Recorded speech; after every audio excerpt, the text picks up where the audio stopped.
তখন রেখে রেখে বলে, রে আয়েশা, হুজরা শরীফের দরজা খুলিও না। ফাতেমা যদি এই মুহূর্তে ঘরের ভিতরে ঢুকে, আমি মুহাম্মদ উম্মতের জন্য কাঁদতে পারবো না। এমনি ফাতেমা রাদিয়াল্লাহু আনহা বলে, আব্বা গো, আপনি কি মনে করেছেন আমি আবু বকর সিদ্দিক ব্যর্থ হয়ে চলে যাব? আপনি কি মনে করেছেন আমি উমর ব্যর্থ হয়ে চলে যাইব? হে আব্বা, আপনি কি মনে করেছেন আমি সালমান ফারসি ব্যর্থ হয়ে চলে যাব? আল্লাহর কসম করে বলি, যতক্ষণ পর্যন্ত হুজরা শরীফের দরজা না খুলবেন, ততক্ষণ পর্যন্ত আমি ফাতেমা দাঁড়াইয়া থাকবো। আর জোরে বলেন না সুবহানাল্লাহ। আল্লাহ নবী তখন রেখে রেখে বলে, আয়েশা,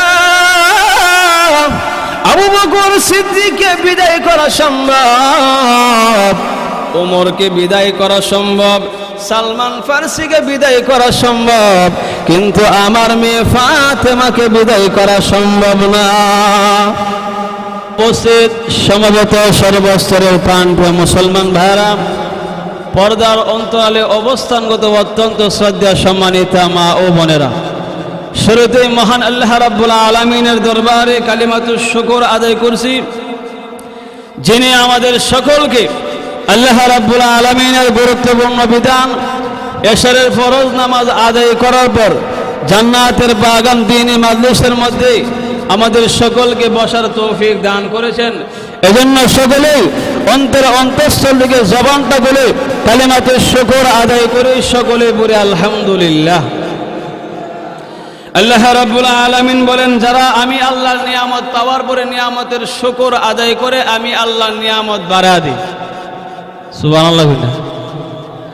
আর যারা আমি আল্লাহর নিয়ামত পাওয়ার পরে নিয়ামতের শুকর আদায় করে না, আমি আল্লাহ তাদের কাছ থেকে নিয়ামত ছিনিয়ে নেই। নাউজুবিল্লাহ বলেন। এমনকি আল্লাহ তাআলা বলেন, তাদের জন্য আমার আযাব বড় কঠোর।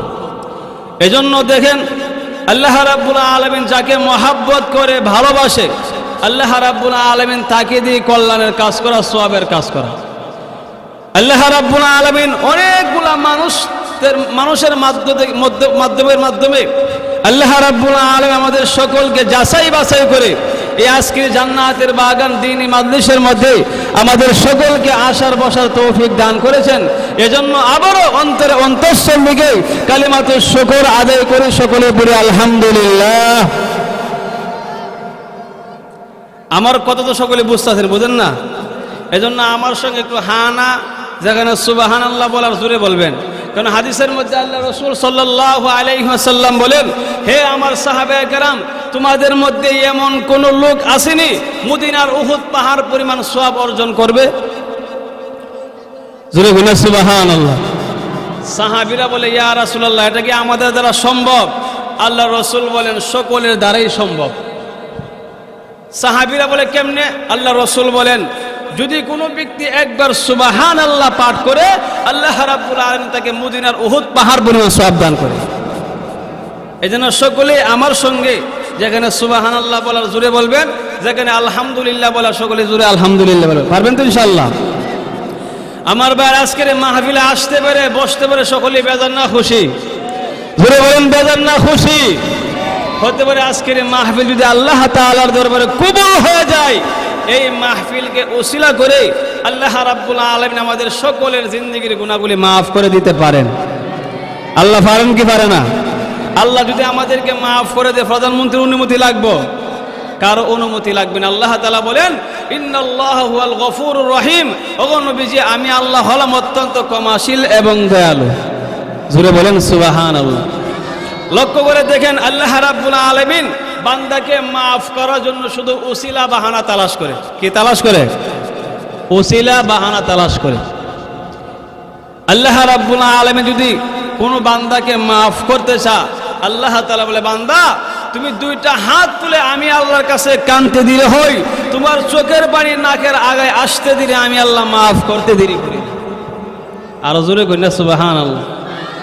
লক্ষ্য করে দেখেন, আল্লাহ রাব্বুল আলামিন বান্দাকে কেমনে মাফ করে, কিভাবে মাফ করে। নবীজির সাহাবী খলিফাতুল মুসলিমিন হযরত ওমর ফারুক রাদিয়াল্লাহু আনহু, উনি আল্লাহর রাসূলের কাছে যাওয়ার জন্য হেঁটে হেঁটে নবীজির দিকে রওনা করছে। যেই মাত্র খালিফাতুল মুসলিমিন ওমর ফারুক রাদিয়াল্লাহু আনহু সামনে যাওয়ার পরে এমনি তাকায় দেখে এক যুবক হাউমাউ করে কাঁদতেছে। সুবহানাল্লাহ বলেন। ওমর রাদিয়াল্লাহু আনহু বলে, ও যুবক, তুমি এমন ভাবে হাউমাউ করে কাঁদতেছো কেন? বলে, আমিরুল মুমিনিন, আপনি আমার ব্যাপারে বুঝবেন না, অতএব আপনি চলে যান। ওমর রাদিয়াল্লাহু আনহু বলে, তুমি আমার কাছে বলো কেন তুমি কাঁদতেছো? বলে, না না, আপনার কাছে কাঁদলে কোনো লাভ হবে না। ওমর রাদিয়াল্লাহু আনহু ওই যুবকের কান্না দেখে ওনার চোখ ধরে পানি পড়তেছে। জোরে কই না সুবহানাল্লাহ। আল্লাহ নবীর সাহাবী আমিরুল মুমিনিন খলিফাতুল মুসলিমিন হযরত ওমর ফারুক রাদিয়াল্লাহু আনহু যখন বিশ্ব নবীর কাছে গেলেন, আল্লাহ নবী বলেন, ওমর, তোমার চোখের মধ্যে পানি কেন? হযরত ওমর রাদিয়াল্লাহু আনহু বলে, ইয়া রাসূলুল্লাহ, ইয়া হাবিবাল্লাহ, ও নবীজি, আপনার কাছে আসার সময় আমি তাকাইয়া দেখি রাস্তার মধ্যে একটা যুবক হাউমাউ করে কাঁদতেছে। তার কান্না দেখে আমি ওমরের চোখ দ্বারা পানি আসতেছে। আল্লাহ নবী, বিশ্ব নবী রাহমাতুল লিল আলামিন তখন ডাক দিয়া বলেন, রে ওমর, ওই যুবককে আমার কাছে নিয়ে আসো। আমিরুল মুমিনিন হযরত ওমর ফারুক রাদিয়াল্লাহু আনহু যুবকের কাছে গিয়া বলে, যুবক রে, নবীজি বলেছে নবীজির সঙ্গে সাক্ষাৎ করার জন্য। যেই মাত্র যুবক আল্লাহর হাবিব বিশ্ব নবী রাহমাতুল লিল আলামিনের কাছে গেলেন, এমনি নবীজি তখন রেখে রেখে বলেন, রে যুবক, কিসের কারণে তুমি হাউমাউ করে কাঁদতেছো? বলে, ইয়া রাসূলুল্লাহ, ইয়া হাবিবাল্লাহ, ও নবীজি, আমার জীবনে এমন গুনাহ করেছি, এই গুনাহগুলি স্মরণ করে আমি হাউমাউ করে কাঁদতেছি। সুবহানাল্লাহ বলেন। আল্লাহর হাবিব বিশ্ব নবী রাহমাতুল লিল আলামিন বলেন, ও যুবক, তুমি জীবনে এমন কি গুনাহ করেছো যার কারণে হাউমাউ করে কাঁদতেছো? যুবক ডেকে ডেকে বলে, নবী গো, আমার জীবনে এমন গুনাহ করেছি, মনে হয় না যে আল্লাহ আমার গুনাহ মাফ করবে। এজন্য আমি যুবক ওই গুনাহগুলি স্মরণ করে হাউমাউ করে কাঁদতেছি। আল্লাহ রাসূল বলে, যুবক, তুমি এমন কি গুনাহ করছো যে গুনার কারণে হাউমাউ করে চিৎকার করে কাঁদতেছো? আল্লাহ রাসূল বলে, যুবক, তুমি কি এমন গুনাহ করছো যে আল্লাহর সঙ্গে কাউকে শরীক করছো, শিরিক গুনাহ করছো, এমন গুনাহ করছো মাতা পিতারে কষ্ট দিছো, এমন কি কোনো গুনাহ করছো?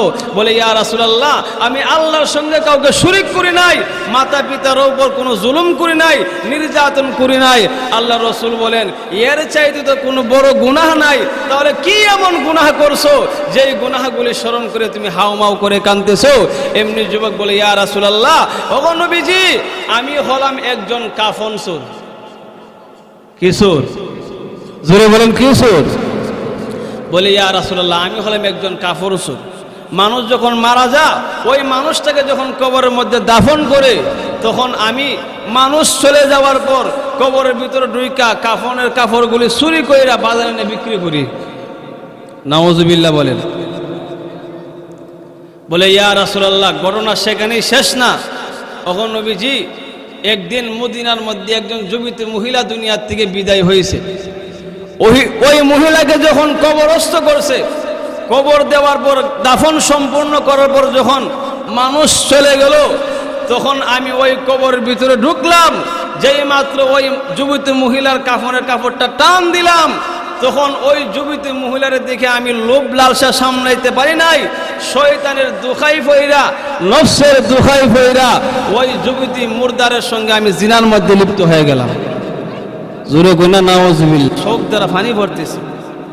নবীজি আফসোস করে বলতে, আই রে মানুষ, হে যুবক, তুই একটা মানুষ হয়ে একটা মুর্দার মহিলার সঙ্গে কিভাবে তুই জিনার কাজটা করতে পারলি? তোর গুনাহ আল্লাহ মাফ করবে না। যুবক আফসোস করে চিৎকার মেরে কান্দে। নবী যখন চলে গেল, ওই যুবক জঙ্গলের দিকে চলে গেল। আল্লাহ দেখতেছেনি। ভাইরা আমার লক্ষ্য করে দেখুন, নবীজি যেই মাত্র বলল রে যুবক, এমন কোন বুঝি মানুষ করে, যুবক রে তোকে আল্লাহ মাফ করবে না। এমনি যুবক দুইটা চোখের পানি ছেড়ে দিয়ে কান্দে আর বলে, প্রভু গো, আল্লাহ তোমার নবীর কাছে আসছিলাম, আল্লাহ আমি ভাবছিলাম নবীর মাধ্যমে একটু সুপারিশ পাবো। হে রাসূলুল্লাহ, ইয়া হাবিবাল্লাহ, ও নবীজি, আল্লাহর হাবিব যেই মাত্র আমার কাছ থেকে চলে গেল, আয় আল্লাহ আমার মনে হয় আমার গুনাহগুলি মাফ হবে না। যুবক এইভাবে একদিন নয়, 2 দিন নয়, 40 দিন পর্যন্ত কান্নাকাটি করার পরে আমার আল্লাহ সঙ্গে সঙ্গে জিবরাইলকে বিশ্ব নবীর কাছে পাঠাইলেন। জিবরাইল এসে বলে, ওগো নবীজি, আল্লাহ 2টা প্রশ্ন করেছে, জোরে বলেন সুবহানাল্লাহ। ও নবীজি, আল্লাহ 2টা প্রশ্ন করেছে। 1 নম্বর প্রশ্ন হলো, নবী গো, এই পৃথিবীর মালিক আপনি না আল্লাহ? আল্লাহ নবী বলেন, জিবরাইল, এই পৃথিবীর মালিক তো আমার আল্লাহ। ওগো নবীজি, 2 নম্বর প্রশ্ন হলো, মানুষ যখন কোনো গুনাহের কাজ করে, ওই মানুষটা যখন আল্লাহর কাছে তওবা করে, এই তওবা কি আপনি কবুল করেন না আল্লাহ কবুল করে? আল্লাহ রাসূল বলেন, জিবরাইল, মানুষ যখন গুনাহ করার পর তার অন্তরের মধ্যে অনুশোচনা আসে, আল্লাহর কাছে তওবা করে, এই তওবা তো আমার আল্লাহ কবুল করে। ও নবীজি, আল্লাহ যদি মানুষের তওবা কবুল করে, ওই যুবকের কান্নার কারণে আল্লাহ রাব্বুল আলামিন এই মুহূর্তে এই যুবককে মাফ করে দিয়েছে। আর জোরে বলেন সুবহানাল্লাহ। ও নবীজি, আল্লাহ যদি মানুষের তওবা কবুল করে, ওই যুবকের কান্নার কারণে আসমানের মধ্যে কান্নার রোল পড়ে গেছে, এই মুহূর্তে আল্লাহ ঘোষণা করেছে ওই যুবকের জিন্দেগীর গুনাহগুলি আল্লাহ তাআলা মাফ করে দিয়েছে। তো ভাইরা আমার, আল্লাহ তাআলা মাফ করলে কারো অনুমতি লাগে? কারো পারমিশন লাগে? এই যে আজকের মাহফিলের মধ্যে আসছেন, এই মাহফিল যদি আল্লাহ তাআলার দরবারে কবুল হয়ে যায়, হতে পারে সেই মাহফিলকে উসিলা করে আল্লাহ তাআলা আমাদের জিন্দেগীর সমস্ত গুনাহগুলি মাফ করে দিতে পারেন কি পারে না? আল্লাহ তাআলা বলেন, ইন্নাল্লাহা ইয়াগফিরুয যুনুবা জামিআ, বান্দা যখন আমি আল্লাহর কাছে তওবা করে, আমি আল্লাহ তার জীবনের সমস্ত গুনাহগুলি মাফ করে দিই। ইন্নাহু হুয়াল গফুরুর রহিম, ওগো নবীজি, আমি আল্লাহ হলাম অত্যন্ত ক্ষমাশীল এবং দয়ালু। জোরে বলেন সুবহানাল্লাহ। সম্মানিত উপস্থিতি, আমি আপনাদের সামনে সূরাতুত তাহরিমের একখানা আয়াতে কারিমা তেলাওয়াত করছি।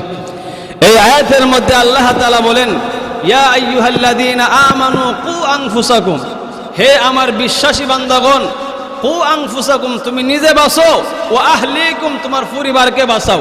কোথায় থেকে? নার, জাহান্নামের আগুন থেকে। আল্লাহ তাআলা বলেন, হে ঈমানদার বান্দাগণ, হে বিশ্বাসী বান্দাগণ, কু আনফুসাকুম, তুমি নিজে বাঁচো। তুমি কি করো? আগে তুমি নিজে বাঁচো, ও আহলিকুম, এবং তোমার ফ্যামিলি, তোমার পরিবারকে বাঁচাও, নার, জাহান্নামের আগুন থেকে।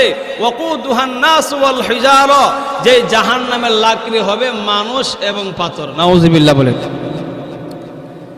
যেই জাহান্নামের লাকড়ি কারা হবে? মানুষ এবং পাথর। আল্লাহ রাব্বুল আলামিন বলেন, হে আমার বিশ্বাসী বান্দাগণ, তুমি নিজে বাঁচো এবং তোমার পরিবারকে জাহান্নামের আগুন থেকে বাঁচাও। তাহলে বোঝা গেল শুধু ঈমান আনলে জান্নাত পাওয়া সম্ভব না, ঈমানদারদের মধ্যে জাহান্নামে যাইবে।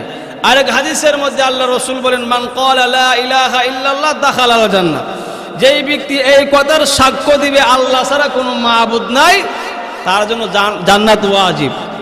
জোরে বলুন সুবহানাল্লাহ। তবে জান্নাত যে ওয়াজিব, দুনিয়ার মধ্যে শয়তানের দুখাই ফইরা যারা নাফরমানি করছে, গুনার কাজ করছে, এই গুনাহের শাস্তি ভোগ করার পরে একদিন না একদিন সে জান্নাতের মধ্যে প্রবেশ করবে। এজন্য আল্লাহ তাআলা বলেন, তুমি শুধু নামাজ পড়বা, তোমার ফ্যামিলির যাদের উপর নামাজ ফরজ তাদেরকে নামাজের কথা বলবা না, তা কিন্তু হতে পারে না। আল্লাহ রসুল বলেন আলা কুল্লুকুম রাইন ওয়া কুল্লুকুম মাসউলুন আন রাইয়াতিহি। আল্লাহ রসুল বলেন তোমাদের প্রত্যেকই গার্জিয়ান, আর প্রত্যেকই গার্জিয়ান সম্পর্কে কিয়ামতের কঠিন ময়দানে আমি আল্লাহর কাছে জবাবদিহিতা করতে হবে।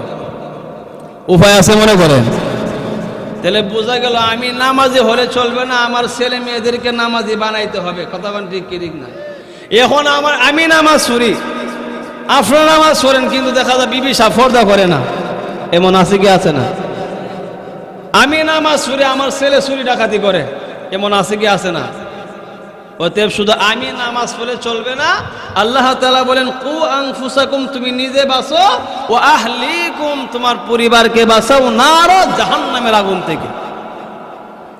তাহলে আমাদের উচিত কি? আমরা নামাজ পড়বো, আমাদের সন্তান যাদের উপর নামাজ ফরজ তাদেরকে নামাজের আহ্বান করবো। কথা বলেন ঠিক না? যদি আহ্বান না করি, যদি সন্তানদেরকে নামাজের তাকিদ না দেই, তাহলে কিয়ামতের কঠিন ময়দানে আল্লাহর কাছে আমাকে জবাবদিহিতা করতে হবে। হবে কি হবে না?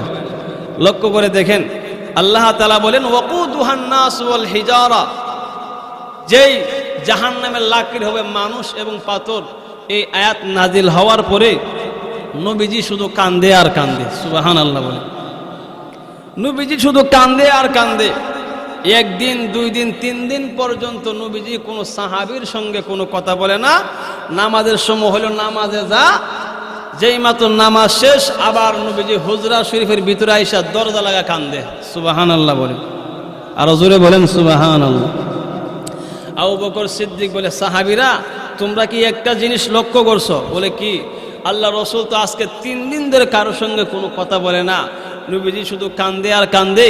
নামাজের সময় হলে নামাজ পড়ে, নামাজ শেষ হওয়ার পরে নবীজি ঘরের ভিতরে গিয়া, হুজরা শরীফের ভিতরে গিয়া দরজা লাগাইয়া উম্মতি মুহাম্মদের জন্য শুধু কান্দে আর কান্দে। সুবহানাল্লাহ। সাহাবীরা বলেন, হে আবু বকর সিদ্দিক, আপনি হলেন উম্মতের মধ্যে শ্রেষ্ঠ উম্মত, আপনি হলেন সাহাবীদের মধ্যে শ্রেষ্ঠ সাহাবী। আবু বকর, আপনি যান নবীজিকে গিয়া জিজ্ঞাসা করেন নবীজির মনে কেউ কি কোনো কষ্ট দিয়েছে কিনা। আবু বকর সিদ্দিক রাদিয়াল্লাহু আনহু নবীজির হুজরা শরীফের সামনে দাঁড়াইয়া ডেকে ডেকে বলে, ইয়া রাসূলুল্লাহ, ইয়া হাবিবাল্লাহ, ওগো নবীজি, আমি আপনার সাহাবী আবু বকর সিদ্দিক আপনার হুজরার শরীফের সামনে দাঁড়িয়ে আছি। নবী গো, দরজাটা করেন, একটু কথা বলবো। ওগো নবীজি, আপনার মনে কে কষ্ট দিয়েছে আমার কাছে বলেন। আল্লাহ নবী বিশ্বনবী রাহমাতুল লিল আলামিন বলেন, রে হুজরা শরীফের দরজা খুলেও না। হুজরা শরীফের দরজা খুললে আবু বকর সিদ্দিক হুজরা শরীফের ভিতরে ঢুকবে। আবু বকর সিদ্দিক ঢুকলে আমি উম্মতের জন্য কাঁদতে পারবো না। সুবহানাল্লাহ বলেন। হ্যাঁ সাহেব, হুজরা শরীফের দরজা খুলেও না। হুজরা শরীফের দরজা খুললে আমি মুহাম্মদ উম্মতের জন্য কাঁদতে পারবো না। আবু বকর সিদ্দিক ব্যর্থ হয়ে চলে গেলেন। আসলেন খলিফাতুল মুসলিমিন ওমর ফারুক রাদিয়াল্লাহু আনহু। হযরত ওমর বলে, ইয়া রাসূলুল্লাহ, ইয়া হাবিবাল্লাহ, ও নবীজি, আমি হলাম আপনার সাহাবী ওমর। ও নবীজি, আপনি আমার কাছে বলেন কে আপনার মনের মধ্যে কষ্ট দিয়েছে। নবী গো, আপনি হুজরা শরীফের দরজা খুলেন। আল্লাহ নবী বলেন, হুজরা শরীফের দরজা খুলিও না। হুজরা শরীফের দরজা খুললে ওমর ফারুক রাদিয়াল্লাহু আনহু আমার ঘরের ভিতরে ঢুকবে, আমি উম্মতের জন্য কাঁদতে পারবো না। জোরে বলেন সুবহানাল্লাহ। ওমর রাদিয়াল্লাহু আনহু ব্যর্থ হয়ে চলে গেলেন। আসলেন সালমান ফারসি, এসে বলতেছে, নবী গো, ওগো নবীজি, আজকে 3 দিন ধরে আপনি কারোর সঙ্গে কোনো কথা বলে না। ওগো নবীজি, আপনি কোনো সাহাবীর সঙ্গে কোনো কথা বলেন না। ওগো নবীজি আপনার মনের মধ্যে কে কষ্ট দিয়েছে আমি সালমান ফার্সির কাছে বলেন ওগো নবীজি আপনি দরজাটা করে একটু বড় ঢুকবো আল্লাহ নবী বিশ্ব নবী রাহমাতুল লিল আলামিন তখন ডেকে ডেকে বলে আয়েশা রে হুজরা শরীফের দরজা খুলিও না সালমান ফার্সি ঘরের ভিতরে ঢুকলে আমি উম্মতে মুহাম্মদের জন্য কাঁদতে পারবো না চিৎকার মেরে বলেন সুবহানাল্লাহ সালমান ফার্সি রাদিয়াল্লাহু আনহু ব্যর্থ হয়ে চলে গেছে সাক্ষাৎ হয়েছে আলী রাদিয়াল্লাহু আনহুর সঙ্গে বলে আলী একটা জিনিস লক্ষ্য করছো আজকে 3 দিন ধরে নবীজি কারোর সঙ্গে কোনো কথা বলে না আবু বকর সিদ্দিক গেছে উনিও ব্যর্থ ওমর গেছে উনিও ব্যর্থ আমিও গেলাম আমিও ব্যর্থ নবীজি দরজা খুলে না আলী রাদিয়াল্লাহু আনহু বলেন আবু বকর সিদ্দিক যেখানে গিয়ে ব্যর্থ ওমর যেখানে গিয়ে ব্যর্থ আমি আলী গেলে কোনো লাভ হবে তখন বলে সালমান ফার্সি আমি একটা কৌশল বলে দিতে পারি বলে কৌশলটা কি আমার বিশ্বাস হয় নবীজির কলিজার টুকরা মেয়ে ফাতেমা গেলে নবীজি দরজা খুলবে জোরে কই না সুবহানাল্লাহ ফাতেমা রাদিয়াল্লাহু আনহার কাছে গিয়ে বলে ফাতেমা আজকে 3 দিন ধরে নবীজি কারোর সঙ্গে কোনো কথা বলে না তুমি যাও তুমি গেলে মনে হয় তোমার সঙ্গে কথা বলবে তুমি কে নবীরে জিজ্ঞাসা করো নবীজির মনে কে কষ্ট দিয়েছে কিসের কারণে নবীজি কান্নাকাটি করতেছে সুবহানাল্লাহ বলেন আরো জোরে বলেন সুবহানাল্লাহ আল্লাহ নবী বিশ্ব নবী রাহমাতুল লিল আলামিনের কলিজার টুকরা মেয়ে ফাতেমা রাদিয়াল্লাহু আনহা উনি হুজরা শরীফের সামনে দাঁড়াইয়া ডেকে ডেকে বলে আব্বা গো আজকে 3 দিন ধরে আপনি কারোর সঙ্গে কোনো কথা বলেন না ও আব্বা কি হয়েছে আপনার মনের মধ্যে কে কষ্ট দিয়েছে আমি ফাতেমা আল্লাহ নবী বিশ্ব নবী রাহমাতুল লিল আলামিন তখন রেখে রেখে বলে রে আয়েশা হুজরা শরীফের দরজা খুলিও না ফাতেমা যদি এই মুহূর্তে ঘরের ভিতরে ঢুকে আমি মুহাম্মদ উম্মতের জন্য কাঁদতে পারবো না এমনি ফাতেমা রাদিয়াল্লাহু আনহা বলে আব্বা গো আপনি কি মনে করেছেন আমি আবু বকর সিদ্দিক ব্যর্থ হয়ে চলে যাব আপনি কি মনে করেছেন আমি উমর ব্যর্থ হয়ে চলে যাইব হে আব্বা আপনি কি মনে করেছেন আমি সালমান ফার্সি ব্যর্থ হয়ে চলে যাব আল্লাহর কসম করে বলি যতক্ষণ পর্যন্ত হুজরা শরীফের দরজা না খুলবেন ততক্ষণ পর্যন্ত আমি ফাতেমা দাঁড়াইয়া থাকবো আর জোরে বলেন না সুবহানাল্লাহ আল্লাহ নবী তখন রেখে রেখে বলে আয়েশা আবু বকর সিদ্দিককে বিদায় করা সম্ভব ওমরকে বিদায় করা সম্ভব সালমান ফার্সিকে বিদায় করা সম্ভব কিন্তু আমার মেয়ে ফাতেমাকে বিদায় করা সম্ভব না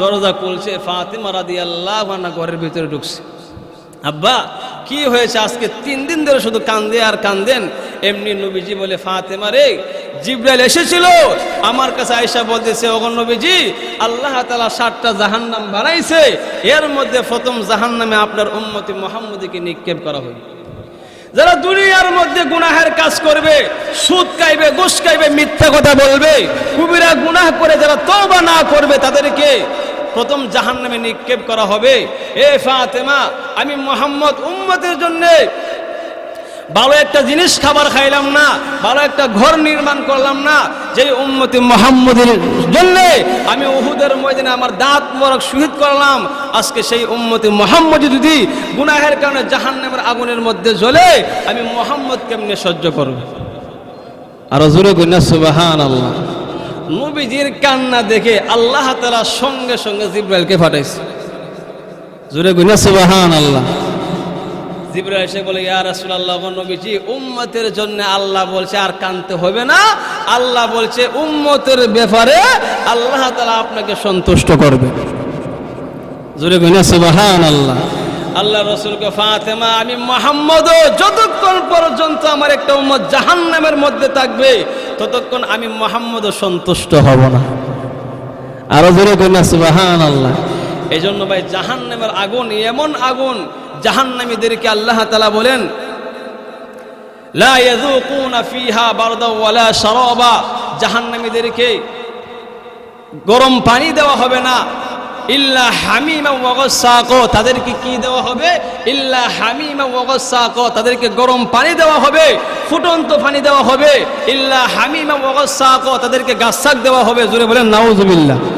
সাহাবীরা বলে ইয়া রাসূলুল্লাহ গাসসাক কি? আল্লাহ রাসূল বলেন গাসসাক হলো জাহান্নামীদের রক্ত এবং ফুসকে গাসসাক বলা হয়। নাউজুবিল্লাহ কইন না। এই খাবারগুলা জাহান্নামীদেরকে দেওয়া হবে। আল্লাহ রসুল বলেন এই জাহান্নামের রক্ত এবং ফুজের এত পাওয়ার যদি এক বালতি দুনিয়ার মধ্যে ছেড়ে দেওয়া হয়, এর বিষ ক্রিয়ার কারণে দুনিয়ার মধ্যে কোনো গাছপালা জন্মাবে না। এই জন্য ভাই আমরা সকলেই নিজে নামাজ পড়ব এবং আমাদের ফ্যামিলির মধ্যে যাদের উপর নামাজ ফরজ তাদেরকে নামাজের তাকিদ করতে হবে। কতক্ষণ ঠিক না? এজন্য আল্লাহ তাআলা বলেন ইয়া আইয়ুহাল্লাযীনা আমানু, হে আমার বিশ্বাসী বান্দাগণ, কু আনফুসাকুম, তুমি নিজে বাঁচো, ওয়া আহলিকুম নার, এবং তোমার পরিবারকে জাহান্নামের আগুন থেকে বাঁচাও। কেন বাঁচাইবা? ওয়াকুদুহান নাস ওয়াল হিজারা, যে জাহান্নামের লাকড়ি হবে মানুষ এবং পাথর। জোরে বলেন নাউজুবিল্লাহ। এজন্য আমরা যারা দিনের উপর আছি আমরা সকলে আমাদের ফ্যামিলিদেরকে দিনের উপর আনতে হবে। কতক্ষণ ঠিক না? আমি নামাজ পড়লাম, আমার ফ্যামিলির যাদের উপর নামাজ ফরজ তারা নামাজ পড়লো না, এর জন্য কিয়ামতের কঠিন ময়দানে আল্লাহর কাছে জবাবদিহিতা করতে হবে কি হবে না? এজন্য আল্লাহ তাআলা আমাদের সকলকে সৎ কাজের আদেশ, অসৎ কাজের নিষেধ করার তৌফিক দান করো। সকলে বলে আমিন। ওয়া আখিরু দাওয়ানা আলহামদুলিল্লাহি রাব্বিল আলামিন। আসসালামু আলাইকুম ওয়া রাহমাতুল্লাহি ওয়া বারাকাতুহু।